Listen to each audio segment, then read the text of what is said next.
ಪ್ರೀತಿಯುಳ್ಳ ದೇವರ ಮಕ್ಕಳೇ, ಯೇಸು ಕ್ರಿಸ್ತನ ಮಧುರವಾದ ನಾಮದಲ್ಲಿ ನಿಮ್ಮೆಲ್ಲರನ್ನ ವಂದಿಸುತ್ತೇನೆ. ಈ ದಿನದ ದೇವರ ವಾಕ್ಯ ಯೆಶಾಯ 48:17 ವಚನ.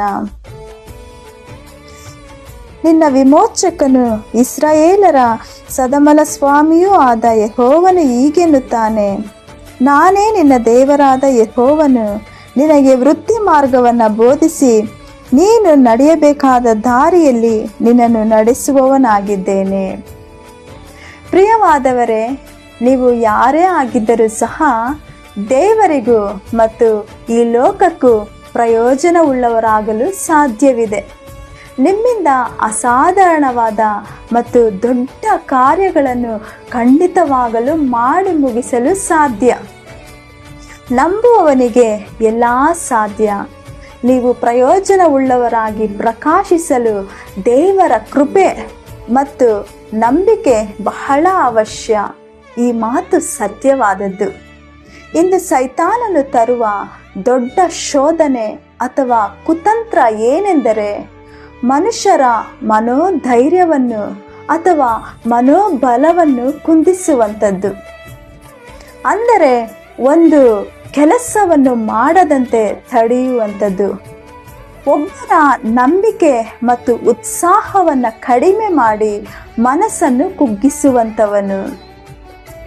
ಸೈತಾನನು ನೀಡುವಂಥ ಒಂದು ನೆಗೆಟಿವ್ ಥಾಟ್ಸ್ ಅಥವಾ ನಕಾರಾತ್ಮಕ ಆಲೋಚನೆಗಳು ಹೇಗಿರುತ್ತವೆ ಅಂದರೆ, ನಿನಗೆ ವಯಸ್ಸಾಗಿ ಬಿಟ್ಟಿದೆ, ಇನ್ನು ಬದುಕಿ ಏನು ಪ್ರಯೋಜನ ಇಲ್ಲ, ನಿನ್ನಿಂದ ಯಾರಿಗೂ ಪ್ರಯೋಜನವಿಲ್ಲ, ನೀನು ನೋಡಲು ಅಂದವಾಗಿಲ್ಲ, ನಿನ್ನನ್ನು ಯಾರು ಇಷ್ಟಪಡುತ್ತಾರೆ, ನಿನಗೆ ಇನ್ನು ಮದುವೆನೇ ಆಗಿಲ್ಲ, ನಿನಗೆ ಮಕ್ಕಳಿಲ್ಲ ಎಂದು ನಿನ್ನ ಶರೀರದಲ್ಲಿರುವ ಕೊರತೆಗಳನ್ನು ಅಥವಾ ದೋಷಗಳನ್ನು ಎತ್ತಿ ತೋರಿಸಿ ನೀನು ಪ್ರಯೋಜನವಿಲ್ಲದವನು ಎಂದು ನಮ್ಮ ಚಿಂತನೆಯಲ್ಲಿ ಹೇಳುತ್ತಾನೆ. ಆದರೆ ಇನ್ನೊಂದು ಕಡೆ ದೇವರು ನಿಂತು, ನನ್ನ ಮಗನೇ ಅಥವಾ ಮಗಳೇ, ನೀನು ಸಾಧಾರಣವಾದವನಲ್ಲ, ನೀನು ವಿಶೇಷವಾದವನು, ನಿನ್ನನ್ನು ನನ್ನ ಸ್ವರೂಪದಲ್ಲಿಯೇ ನನ್ನಂತೆಯೇ ಸೃಷ್ಟಿಸಿದ್ದೇನೆ, ನೀನು ನನ್ನ ಮಗು, ನಿನ್ನೊಳಗೆ ನಾನು ಮಹಿಮೆಯ ನಿರೀಕ್ಷೆಯಾಗಿ ನೆಲೆಯಾಗಿದ್ದೇನೆ, ನೀನು ನನಗೂ ಮತ್ತು ಈ ಸಮಾಜಕ್ಕೂ ಪ್ರಯೋಜನವುಳ್ಳವನು ಎಂದು ಹೇಳುತ್ತಿದ್ದಾನೆ.